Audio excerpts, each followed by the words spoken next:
لێدوانەی وەزیری نەوتی عێراق کە ئاماژە بۆ دەکا ئەوان ئەو بڕیارەی دادگای فدرالی وەکو خۆی جێبەجێ دەکەن. ئەمەش کاردانەوەی لێکەوتوتەوە وا باسەکرێت کە حکوومەتی عێراق پێداگرێت لەسەرەوەی کە ئەو بڕیارە سەبارەت بە نەوتی هەرێمی کوردستان و دۆسیی نەوتی هەرێمی کوردستان جێبەجێ بکە. بابزانین ئەگەر جێبەجێ بکرێت چۆنە و ئەگەر جێبەجێ بکرێت کاردانەوەی یاخود لێکەوتەکانی چێ لەسەر هەرێمی کوردستان. بەڵێ بێگومان ئەم بابەتە تاوتێ دەکەین لەگەڵ بەڕێز بەهجەت ئەحمەد کە بەڕێزیان ماستەریان هەیە لە گرێبەستە نەوتیەکان و لە ستودیۆ لەگەڵمانە میوانە. مامۆستا بەخێر بێت و بەیانی باش. سپاس بۆ ئامادەبوونت. بەخێر بێ یاخوا. با پرسیارەکە یەکەم جار لەوە بێ ئەم لێدوانەی وەزیری نەوتی عێراق لە چیەوە هاتوو؟ بۆچی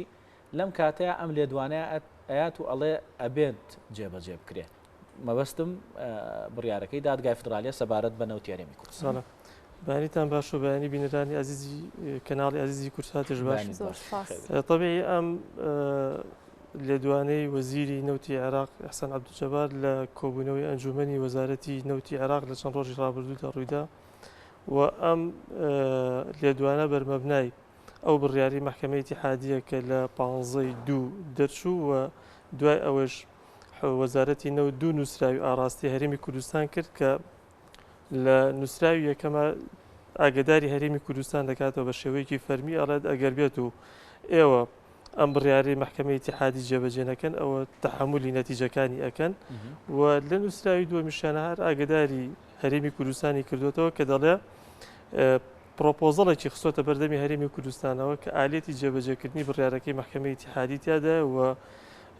پێشنیاری ئەوەی کردو بۆ هەرێمی کوردستان کە کۆمپانیای نەوتی هەرێمی کوردستان دروست بکرێت و ئەم کۆمپانیایە بارگەکەی لە هەولێر بێت. بەس دیارە حکوومەتی هەرێمی کوردستان وەکو هەموو جارەکانی تر کە مماتەڵەی کردووە لە جێبەجێکردنی بڕیارەکان و مماتەڵەی کردووە لەوەی کە لەگەڵ حکوومەتی ناوەندی بگاتە مفاوەزات یاخود ئەگەر گەیشت بێت شە مفاوەزات و نەتیجەیەکیشی بەدەست بێ وەکو بینیمان لە یاسای بودجەی 2020 و پێشتریش مماتەڵەی تێکرا و عەرقەری بۆ دروست کراوە و وەزیری نەوت زۆر بە ئاشکرا من کە جۆم لە کۆی لە دوانەکەی گر ئەڵێ ئێمە ماوەی 75 ڕۆژە بە شێوەیەکی زۆر هێمن و نەرم لەگەڵ هەرێمی کوردستانە مامەڵەمان کردووە کە ویستومانە ئەو بڕیارە جێبەجێ بکرێت بەڵام هەرێمی کوردستان هەتاوەکو ئێستا جوابمان ناداتەوە خۆی دزێتەوە. کاک بەهجەت پێت وایە ئەو بڕگانی کە لە بڕیارەکەدا هەیە هەمووی جێبەجێ بکرێت یاخود تەنها کارتێکی فشار و بەرامبەر هەرێمی کوردستان بەکاری هەنێ بۆ ئەوەی کە بە شڕی بەردەوام بن لە گفتوگۆکانیان لەگەڵ حکوومەتی عێراقیە سەبارەت بە چارەسەرکردنی و بابەتە و ڕادستکردنی گرێبەستە نەوتیەکان؟ هەنار خان مەوزوعی ئەو بڕیارێکی قەزاییە، یعنی لە دەسەڵاتی حکوومەتی عێراقی شانیە کە بتوانێت گۆڕانکاری لە بڕگەکانی بکات و چاوپۆشی لە بڕگەیە بکات بڵێ قەیناکە مساوامی پێکەم بە بڕگەیەکی تر. ئەمە بڕیارێکی قەزاییە و بە پێی مادەی 94 لە دەستوری عێراق قەرارەکانی مەحکەمەی ئیتیحادی قەراراتێکی باتن، یعنی مەجاری مناقەشەی نیە. ئەگەر بێت و حکوومەتی عێراقیش ئەم حکوومەتی ئێستاش ئەم بڕیارە جێبەجێ نەکا و پشتگوێی خاو بیکا بە مساوامەیەکی سیاسی شکۆلی عێراقدا ئەو حاڵەتانە زۆرە بە سەراحەت. ئەگە بیشیکا بە مساوامەیەکی سیاسی و جێبەجێ نەکا حکوومەتی دوای ئەمە بێت موزەمە جێبەجێ بکات. یعنی ئەم بڕیارە تازە دەرچووە کاتە بێ هەر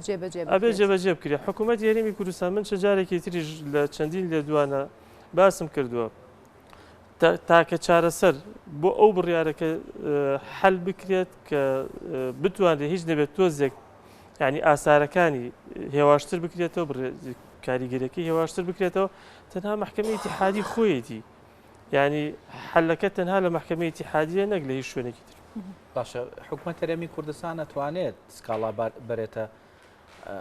مەحکەمەی ئیتیحادی یاخود دادگای فدرالی بۆی کە گۆڕانکاری لەم بڕیاری دادگای فدرالی بکە، ینی شتێکی وە ئەگەری هەیە یاخود ئەکرێ؟ حکوومەتی هەرێمی کوردستان ئەگەر بیوێتی بەڵێ ئەتوانێت بیکات، ئەتوانێت کۆمەڵێک هەنگاو بنێت بۆی کە بتوانێت کاریگەریەکانی ئەم بڕیارە هێواش بکاتەوە. ئەگەر نەتوانێت هەمووشی لابرێت توانێت هێواشی کاتەوە. بەڵام بەداخە حکوومەتی هەرێمی کوردستان لە بریەوەی کە پەنا بۆ ڕێگە قانونیەکان بەرێ و پەنا بۆ شێوازە دروست و مامەڵە ڕێکەکان بەرێت، بەڕاستی هەموو کاتێک پەنای بردو بۆ ئەوەی لەگەڵ ئەنقەرە لەگەڵ دوبەی لەگەڵ وڵاتانی تر دانیشە بزانیان لەگەڵ تاران دانیشەکەم مشکلانە حەلکەوە کە بەڕاستی من وەکو کەسێکی یاساناسیش لەو بوارەدا تەنها حەلی ئەوڵ و ئەخیری ئەو بابەتە لە محکەمەی اتحادی.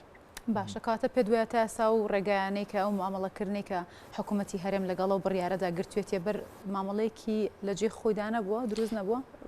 بە دڵنیایە پێتەڵم نەخێر مامەڵەیەکی زۆر نادروست بووە و ئەو مامەڵانی کە کراوە زۆر بە شێوەیەکی چۆنەڵی بە هەمان سیاسەتی ڕابردوو بە هەمان بیرکردنەوەی ڕابردوو بە هەمان عینادی سیاسی ڕابردوو بەردەوام پێویست بوو چی بکات چۆن بە شێوەیەک مامەڵە لەگەڵ و بڕیارەیە بکات. حکوومەتی هەرێمی کوردستان جارە هەر لە سەرەتای داواکانەوە کە تۆمار کراوە لەسەر حکوومەتی هەرێمی کوردستان ئیهمالی کۆمتەرخەمیەکی زۆر لەو بوارەدا هەبوو. یعنی ئەوانیان توانی بۆ نمونە هەر بەتەعنێکی دەستوری بیاندا لە قانونی نەوت و غازی قانونی وەزارەتی نەوتی عێراق توانی ئۆتۆماتیکیە و داوایان ڕابگرن نیان کردو. لە دوای دەرچوونی بڕیارەکەیشەوە و پێش دەرچوونی بڕیارەکەش حکوومەتی هەرێمی کوردستان ئەیتوانی داوای ڕوونکردنەوە لە محکەمەی اتحادی بکات بۆ مادەی 112 دەستوری هەمیشەیی عێراق نەیکردووە و لە دوای ئێستاش لە دوای دەرچوونی بڕیارەکەشەوە لە ناو حیسیاتی بڕیارەکەدا کۆمەڵێک خاڵی تایە کە حکوومەتی هەرێمی کوردستان ئەیتوانی ئیشی لەسەر بکات بۆ ئەوەی کە کۆمەڵێک لەمپەر و بەربەس دابنێت هیچ نەبێ بتوانێت کووتم کاریگەری ئەو بڕیارە کەم کاتەوە لەسەر هەرێمی کوردستان ئەوەشی هەر نەکردووە. باش مامۆستا ئەگەر ئەم ناکۆچیانە بەردەوامیان هەبێت وە عێراقیش سوور بێ لەسەر ئەوەی کە ئەو بڕیاری دادگای فدرالی جێبەجێ بکە ئەگەری ئەوە هەیە لە داهاتووە حکوومەتی عێراق بتوانێت ئەو گرێبەستانەی کە حکوومەت هێرێم کردوێتی لەگەڵ وڵاتانی ترا بۆ نردنی نەوت ڕای بگرێت یاخود ئەگەر ئەوەش نەبێ نەوتەکە ڕابگرێت کە ئەچێت بۆ تورکیا لە ڕێگەی بەندەری جەیهانە. کاک حکوومەتی عێراق حکوومەتێکە کە سیادەی هەیە و توانا و دەسەڵاتێکی زۆر زیاتری لە هەرێمی کوردستان هەیە و زۆریش بە ئاسانی ئەتوانێت کۆمەڵێک کارتی فشاری زۆر بەهێزی بەدەستەوەی کە دەتوانێت ئەو کارتە فشارانە لە دژی هەرێمی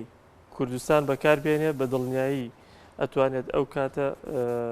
هەم بە بلۆکردنی پارەی نەوتی هەرێمی کوردستان لە بانکە جیهانیەکان و هەم بە جوڵاندنی جارێکی تر ئەو داوایی کە هەیەی لەسەر تورکیا لە محکەمەی فەڕەنسی بیجوڵێنێتەوە کە تورکیا فشارێک دروستەکە بۆ تورکیا و هەم بە فشار خستنە سەر کۆمپانیەکان. یعنی ئێمە با بیرشمان نەچێت کاگرانج ئێمە لە سەرەتای پرۆسی نەوتی لە هەرێمی کوردستان کە دەستی پێکرد حکوومەتی هەرێمی کوردستان و کۆمەڵە بەرپرسان شانازیان بە هاتنی کۆمەڵە کۆمپانیای ئیملاقی وەکو ئۆکسۆمۆبیل وەکو شیفرۆن وەکو تۆتاڵ وەکو ئەمانە کرد. حکوومەتی عێراقی بە مجرد بە لێدوانێک وای کرد کە ئەم کۆمپانیانە هەمیان سەحب بکەنەوە لە کوردستان. یعنی ئێستا یەکێک لەو کۆمپانیا ئیملاقانی کە هەیە لە بواری نەوتە لە هەرێمی کوردستان نەماوە یان هاتووە سەب کۆمپانیەکی دروست کردووە لە هەرێمی کوردستانە ئیژەکات یاخودەوە تا سەحبی کردەوە ڕۆیشتەوە بەجێ هێشتووە چونکە قانزاج و بەرژەوەندەکانیان لە کێڵگەکانی ناوەڕاست و باشووری عێراق زۆر زیاترێت لەوەی لە هەرێمی کوردستانە هەیە. ئەسڵەن زۆربەی کۆمپانیا هەیە وەکو ئۆکسۆمۆبیل کە هاتوۆتە کوردستانەوە بەهۆی ئەو وەزعەوە کە خۆی خستە بڵێن ئەو معمەعی سیاسی لە بینی هەرێمە هەیە زەرێتی زۆر گەورەشیان کرد. بەڵێ دوێنێ لە سەرۆکایەتی ئەنجومەنی وەزیرانەوە ینی باز لەوە کرا کە وەڵامی حکوومەتی عێراقیینەوە سەبارەت بەم بڕیارەیە خۆت گفتوگۆکانمان شەڕترەکەینەوە پێت وایە کاتی گفتوگۆکردن مابێت لە سەبارەت بۆ بابەتە لەگەڵ حکوومەتی عێراقیان؟ والله منیش ئیمشەوەم خوێندەوە و تەسریحەم خوێندەوە و ئەم تەسریحە بۆچوونی من تۆزێک درەنگوەختە چونکە حکوومەتی هەرێمی کوردستان لە ڕێگەی کەناڵە ئیعلامیەکانی لایەنێکی بڵێم ئەتوانم دیاریکراویش لەناو حکوومەتە جوابی ئەو بابەتەی داوەتەوە بە حکوومەتی اتحادی و وەزیری نەوتیش خۆی یەک دوو جار تەسریحی داوتی ئێمە تەنها لە کەناڵەکانی ڕاگەاندنەوە وەڵامی هەرێمی کوردستانمان بیست و ئەزانین کە هەرێمی کوردستان نیەتیان چییە لەو بابەتانە. ینی ئەو ئەسەفی خواروتی من داوای ینی زۆر بەداخەوە کە ئەوان لە ڕێگەی کەناڵەکانی ڕاگەاندنەوە بەشێوەیەکی ڕسمی وەڵام بدرێن بەتەئکید چونکە ئەوان دوو نووسراوی ڕسمیان کردووە ینی دوو نووسراوی ڕسمیان کردو ئاڕاستی هەرێمی کوردستانیان کردووە مەفروض بوو نەکرد لە بڵێن سەرۆکی حکوومەت یاخود کەسێکی تر لە ناو جوابداتەوە مەفروض بۆ ئەنجومەنی وەزیران بە شێوەیەکی مەدروست بە هاوکاری لەگەڵ سامانە سروشتەکان جوابی ئەو نووسراوە بدەنەوە چونکە ئەو نووسراوە ڕەبتی بە ئالێتی ئیشکردنی پرۆسەنەوتەکان هەیە و کە سامانە سروشتەکان بە حساب سەرپەرشتێک. کێشە و قەیرانی سیاسی لە عێراقا لە دوای هەڵبژارنەکەەوە دروست بووە، یعنی ئەوە نیە ترێسا لایەنەکان تقریبان گەیشتنەتە بنبەست بۆی کە ناگەنەیەک شێوازی کارکردن یاخود بتوان حکومەتی داهاتوو پێک بهێنن. ئەمە کاریگەریە بێت لەسەر یەکلاکردنەوەی ئەم دۆسیانە، چکە حکومەتەکە کاربەڕێکەرە. ئێستا حکومەتی کاربەڕێکەر ئەتوانێت ئەم دۆسیانە یەکلاکاتەوە. کاک ڕەنج حکوومەتی عێراق وەکو جەنابەت باس کرد لە ئێستادا حکومەتێکی کاربەڕێکەر و حکومەتێکی لاوازە و ئەو خلافاتە سیاسیانەشی کە هەیە بە تایبەتی لە ناو ماڵی شیعە کە دروست بە دڵنیایی کاریگەریە بێ لەسەرەوەی کە ئەم بڕیارە وەکو خۆی جێبەجێ بکرێت، ینی لەم کاتا جێبەجێ بکرێت، ینی چونکە بە دوو سەبەب. یەکەمیان حکومەتەکە حکومەتێکی کاربەڕێکەر و بەڕاستی ناوێت لەگەڵ هەرێمی کوردستانە کۆمەڵە خلافاتی سیاسی دروست بکات بۆ مستەقبەلی سیاسی خۆشی خراپێت. دووەمیش خاڵیشیان ئەوەیە کە کازمی خۆی یەکێکە لەو کاندیدانی کە جارێکی تر پۆستی سەرۆگۆزیرانی عێراق وەربگیرێت، ینی دەنگویکی ئەوە هەیە کە وەری بگرێتەوە. جا لەبەر ئەو دوو سەبەبە من لەم کاتەیە هەتا وەکو دروستبوونی حکوومەتی نوێی عێراق بۆ چوونم وایە کە ئەم بڕیارە جێبەجێ ناکرێت، ئەم دۆخە بەم شێوەی ئێستا بەردەوام بێت و هەر لە مناقەشە. باشە کاک بەهجەت، ئەگەر ینی ڕەتکردنەوەی ئەم بڕیارە لەلایەن حکوومەتی هەرێمی کوردستانەوە تا چەند دروستە وەگەر دروست نییە ئەو لاگەری ڕەتکردنەوەی ئەم بڕیارەیە بە شێوەیەکی فەرمی ئەو شارانی کە عێراق توانێت بەرامبەر بە هەرێمی کوردستان بەکاری بهێنێت چییە بن؟ پێم وایە کۆمەڵێک فشارەیە کاتوانێت بەرامبەر هەرێمی کوردستان بەکاری بێنێت. وەڵاهی هەناخا من تەمە ناکەم کە حکوومەتی هەرێمی کوردستان ئەو هەڵەیە دووبارە نکاتەوە، چونکە ئەو هەڵەیە دووبارە بکاتەوە ئەو بڕیارە ڕەفزکە و دەستکاتەوە بە عیناتی سیاسی. جاری پێشوو لە بابەتی ڕفراندۆمەکە زەویمان هەبوو، زەویەکانیان لێ سندینەوە لە ساڵات چلوی خەڵکی خاکی کوردستان لە دەستچوو ئینجارە قواری هەرێمی کوردستان لە دەستەچێت و ئەڕوا، چونکە بابەتەکە زۆر لە عێراق گەورەترە. ئەو سراعی کە هەرێمی کوردستان هەنگاوی بۆ ناو ئەو سەرکێشی کە کردوێتی بە تایبەتی لە دوای دروستبوونی جەنگی ئۆکرانیا و کۆمەڵە تەسریحات و کۆمەڵە بابەت لەسەر هەناردەکردنی غاز و کۆمەڵە شت لەم بابەتانە کە کردویانە ئەجارە هەرێمی کوردستان قوارەکە شێکەوێتە بەر تهدید و بەر لە ناوچوون. تەمەناکەم بۆ عقلەتی پێش ڕیفراندۆم لە ساڵی 2007 بەردەوام نەبن بۆی کە جاری پێشوو کوتم زەویمان هەبوو ڕۆی ئینجارە حکومەتەکەمان هەیە ئەڕۆت و ئەو کارتانەشی کە بەدەست حکومەتی عێراقەوە وەکو بۆ جەنابیشتانم باس کرد. حکومەتی عێراق کارتی زۆری لە بندەستەوە ئەتوانێت جێبەجێکە هەر لە بلۆکردنی پارەکانی هەرێمی کوردستان لە هاڵک بانک و هەم ئاگدارکردنەوەی کۆمپانیاکان ئەم کۆمپانیانی کە هەیە بلۆیان کە بیان خاتە بلاگلیستەوە لە وەزارەتی نەوتی عێراق ئیشیان لەگەڵ نەکا و هەم وەکوتم ئەو جوڵاندنی داوایە لەسەر حکوومەتی تورکیا، یعنی کۆمەڵێک و هەم مساوماتی سیاسی بینی حکوومەتی عێراق و حکوومەتی تورکیاش، چکە خۆ حکوومەتی تورکیا ئەگەر ئێستا ئەو دیفاعی لە هەرێمی کوردستانەکە کە نەوتەکەی بڕات تەنها لەبەرەوە بەرژەوەندی خۆیەتی کە هەیەی، ئەگەر ئەو بەرژەوەندیە لە حکوومەتی عێراق باشتری دەستکەوێت دڵنیا بە ئەوە ئەبڕێت، یعنی زۆر احتیاطی بڕێت و حکوومەتی تورکیاش هیچ ئیلتیزامێکی بەرامبەر بە حکوومەتی هەرێم نابێت، چونکە ئەو عەقدانی حکوومەتی هەرێم کردوێتی وەکو لە ئاستی شخصا کراون. ئەمە یەک. دووش حکوومەتی هەرێمی کوردستان شخصیتێکی دەولی نییە تاوەکو سوێنە بتوانێت لە محکەمەی لاهای لە کۆمەڵە شوێن سکاڵە لەسەر حکوومەتی تورکیا بکە. باش مامۆستا شتێکی تر هەیە کە ئەمەژەر کێشەیە کە ساڵانێکی زۆرە لە نێوان هەرێم و بەغدا هەیە لە عێراقیش بەگشتی ئەم کێشەیە هەیە، ئەوی یاسای نەوت و غازە. یعنی ئەم یاسایە تا ئێستا یاسایەکی جێگیر نییە، یاسایەک نییە بۆی کە بتوانێت ئەمە ڕێکخاتەوە، هەرچەندە دەستور ئاماژەی بۆ کردووە کە کۆمەڵێک مافیاوە بە هەرێمەکان بۆی کە وەبەرهێنان کەن یاخود بتوانن کۆمەڵێک کار هەیە خۆیان سەربەخۆ بیکەن، بەڵام یاسای نەوت و گاز ئەو بابەتە ئیتر دەستنیشانەکە کە ئایا مافی هەرێم چییە، مافی ناوەند چییە. ئەمەش کێشەیەک نییە بۆی کە ئەم بابەتێک لا نابێتەوە. کاکە ڕەنج مۆزوعی یاسای نەوت و غازی عێراق طبیعی حکوومەتی عێراق پرۆژەیەکی ئامادە کرد و ئەو پرۆژەیە چووە مەجلیسی شورا، لە مەجلیسی شورا لێوە تەمریر بوو ڕۆی کە بچێ بۆ پەرلەمانی عێراق دوایی هەنێک گۆڕانکاریان لە مادەکەیە کرد، لە مادەکانی ناو پرۆژە یاساکە کرد. ئەو پرۆژە یاسایە تقریبا لە ساڵی 2007ەوە پێش 2007 وەکو بزانام لە 2006ەوە ئامادەیە بووی کە بڕاتە پەرلەمانی عێراق و دەنگی لەسەر بدرێت بەڵام بەهۆی ئەو خلافاتە سیاسی کە لە ناو عێراقا هەبووە لەو کاتەوە بە تایبەتی ئەو کاتێش کە لە ناو عێراقا وەزعی ئەبنیش زۆر خراپ بوو نەتوانرا ئەو پرۆژە یاسایە بەرنە پەرلەمانی عێراق و هەتاوەکو ئێستاش ئەو یاسایە هەروەکو پرۆژەیەک ماوەتەوە نەتوانرا جێبەجێ بکرێت بەڵام ئەو پرۆژە یاسایە ئەو یاسایش بەڕێی من ینی چکە من پرۆژەکە هەموو نەسەکەی بەڕاستی خوێندوتەوە ینی ئەو پرۆژەی شتێکی وای تیان نییە تاوەکو خلافاتی بینی هەرێمی کوردستان و لەگەڵ حکوومەتی ئیتیحادی حل بکات ئەویش شەفاف نییە شتەکان نەک شەفافی ینی ئەو یاسایانە چونکە بەپێی یاسای پەرلەمانی هەرێمی کوردستان هەموو یاسایکی ئیتیحادی کە دەرەچێت ئەبێت لە هەرێمی کوردستانیش پەرلەمانی کوردستان تەصدیقی بکە اینجا جێبەجێ بێت یعنی ئەگەر ئەو قانونی نەوت و غازیش لە عێراق دەرش بچوایە بشبە بە یاسایەکی تەواو بکەوتاتە بواری جێبەجێکردنەوە هەرێمی کوردستان توانێت ڕەتی کات و جێبەجێ نەکات چونکە بەپێی یاسای پەرلەمانی کوردستان هەر یاسایەک لە عێراق دەرەچێت ئەبێت لە ڕێگەی پەرلەمانی کوردستانەوە تەصدیق بکرێت و اینجا لە هەرێمی کوردستان نافزە جێبەجێکرێت و ئەو یاسای نەوت و غازی عێراقش کە هەیە بەڕاستی بەست تەنها باسی ئالیەتی بەڕێوەبردننی پرۆسەنەوتەکانەکە لە عێراقا و ئەوەی کە حەکەمە لە بینی هەرێمی کوردستان و لە بینی بەغادا بەڕاستی دەستورە و تەنها دەستورە توانێت بابەتە خلافە سیاسەکانی بینی هەرێم و بەغا دیاری کات و ئەگەر هەرێم و بەغاژ لەسەر نەسی دەستورەکە خلافیان هەبێتەوە محکەمەی ئیتیحادی جێ تایبەتمەندە بۆی کە ئەو خلافە حەسم کات. باشە کاک بەهجەت کەواتە پێویستە هەرێمی کوردستان ئەو ڕێگانی لە ئێستادا کە پێویستە بگرێتە بەر بۆەوەی کاریگەریە خود لێکەوتەیەکی زۆر خراپی لەسەر هەرێمی کوردستان نەبێت ئەگەر هەر بڕیارێک بدات لە ئایندەدا بێ ئەو ڕێگانە بێت چی بێ بۆ کوی قسەیەکی کوردی هەیەکڵێ نەشیش بسووتێت نەکەباب ئەو ڕێگانە چیە کە پێویستە بگرێتە بەر وەڵاهی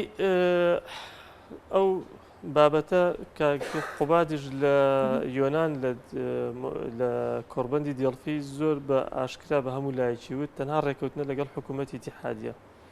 واتە حکوومەتی هەرێمی کوردستان دەبێت لەسەر ئالێتێک لەگەڵ حکوومەتی ئیتیحادی ڕێبکەوێت بوو ئەوەی کە ئەم بابەتە یەکلایی بکاتەوە بەڵام لایەنە کوردەکان ناخۆیان هێشتا ڕێنەکەوتونەوە پێ دوای کارێکی ئاسان بێ بەم زوانە بتوان ڕێبکەون لەگەڵ وەڵاهی ئیجا ئەگەر ڕێنەکەونە و کاتە باجەکەی قورسە بێت ینی بەڕاستی باجەکەی قورسە بێت هەتاوەکو بەردەوام بێت لەسەر عینادی سیاسی هەرێمی کوردستان بەردەوام بێت لەسەر ئەم بابەتە بەڕاستی باجەکەی قورسە بێت و باجەکەیشی تەنها خەڵکی کوردستانی دێت. باش ئێستا ئێمە جگەل لەوەی کە بڕیارێک هەیە بۆ ڕێخستنەوەی ئەو بڕیاری دادگای فدرالی باز لەواکە کە ئیترە بێ ڕێخستنەوە جارێکتر بۆ گرێبەستە نەوتەکان بکرێت بۆ شێوازی دۆسی نەوتی هەرێمی کوردستان بکرێت مەترسیمان لەسەر بیرە نەوتەکان نییە چونکە لەو چەند ڕۆژێ ڕابردووە ئەوەش هەبوو کە تەنان حکوومەتی عێراق لەوانەیە بە شێوەیەکی ناڕاستەوخۆ هێزی جوڵان نبێ بۆەوەی کە بتوانێت ئەو دۆسیەک لا بکات. ئەو هێزی کە جوڵێندا و حکوومەتی عێراق باسیەکات بۆ مەسلەی ئەمنی شنگالە بەڵام هەنێک لایەن باسی ئەویان کردووە وەکو من لە ڕاگەیانەکانە بەڕاستی بینی و بیستومە بابەتەکە بۆ ئەو بۆ کە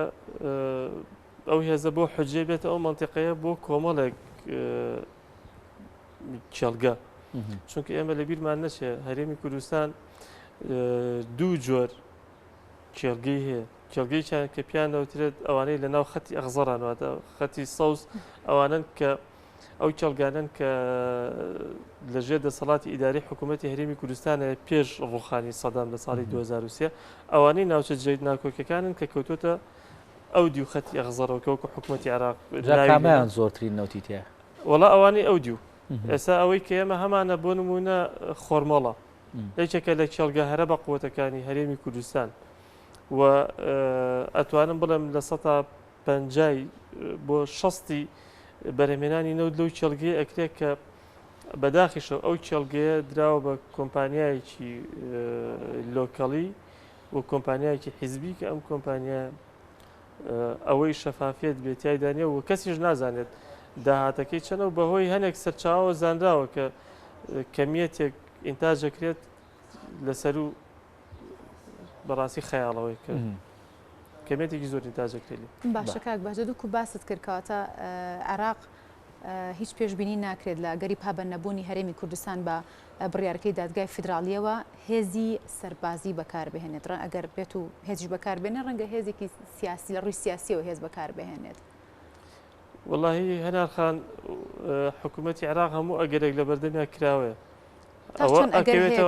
وڵای ئەوە کەوێتەوە سەر عینادی سیاسەکەی هەرێمی کوردستان بەسەراحەت یعنی عینادە سیاسیە بەردەوام بێت هێزی سیاسیشی سەربازیشی تێبێت زۆر بە دووری نازانم چونکە حکوومەتی عێراق لە کاتی مەسلەی ڕیفراندۆمە حکوومەتی عێراقەوە بوو پەرلەمان حکوومەتی تەفویض کرد کە هێز بەکاربێنێت بالفعل بەکاریشان هێنا و ئامانجی خۆشیان پێ بێکە ئینجارێش ئەگەر بێت و بەردەوام بێ بە تایبەتی بوو ئەو کێڵگانەی کە کەوتونەتە ئەو دی و هێڵی سەوزەوە ئەوە بەدڵنیایی ئەگەرێکی زۆرە وەکو هاڤانە و بای حەسەن و وەکو ئەم کێڵگانەی تر بەڕاستی ئەو کێڵگانەی ترش دەستی بەسەرا بگیرێت و بەڕاستی هیچ شتێکی پێ ناکرێت بەڵام ئەوەی کە من پێشبینی یەکەم حکوومەتی عێراق هەتا وەکو کارتی سیاسی و ئابووری بەهێزی بەدەستەوە بمێنێ باوەڕ ناکەم پەنا بۆ هێزی سەربازی بێت. باش با دوا پرسیار ئەوە بێ کاک بەجێت ئەمە لە ڕووی ناوخۆیەوە کە عێراق ئەتوانێت بڵێن ئەو بڕیارەی دادگای فیدراالی جێبەجێ بکە و هێزی خۆی بەکاربێنێ بۆ جێبەجێکردنی لە ڕووی نێودەوڵەتیەوە ئەتوانێت چی بکە بۆ ئەوەی کە کێشە بۆ نەوتی هەرێمی کوردستان و گرێبەستە نەوتەکانی هەرێمی کوردستان دروستکە. کاکە ڕەنج ئەو بڕیاری مەحکەمەی ئیتیحادی کە دەرچووە سەنەدێکی قانونی قەزایی باتی زۆر بەهێزە بەدەست حکوومەتی ئیتیحادیەوە و حکوومەتی ئیتیحادی لە هەچ شوێنێک لە هەچ مەحکەمەیەک داوا لەسەر ئەو کۆمپانیانە لەسەر هەر وڵاتێک تۆمار بکات کە دەستی هەیە لەو بە هەدەربردنی نەوتی هەرێمی کوردستانە داواکەی براوێ و لە دوای 15 دووەوە وەزعی نەوتی هەرێمی کوردستان گۆڕاوە ئەگەر پێشتر پێش قرارەکەی مەحکەمەی ئیتیحادی هەرێمی کوردستان کۆمەڵێک حجە و کۆمەڵێک بابەت و غموزی ناو دەستوری بەکارهێ نابێت بۆ ئەوەی کە بتوانێت لەو مەجالانە جێ خۆی بکاتەوە پرۆسی نەوتی بەڕێوە بێت دوای ئەو بڕیارە ئەوەی بەدەستەوە نەماوە و لە دوای 15 دووەوە ئەتوانم پێت بڵێم نەوتی کوردستان ئەچێتە بابی تەهریبەوە نەک بابی فرۆشتنێکی ئاسایی کە حکوومەتی هەرێمی کوردستان بتوانێت بیبا بەڕێوە. دەستەکانە خۆشە زۆر سپاس بۆ بەڕێز باجەت ئەحمەد بەڕێزیان ماستەریان هەیە لە گرێبەستە نەوتەکان بەخێر بێ سەرچاوان. زۆر سپاس بۆ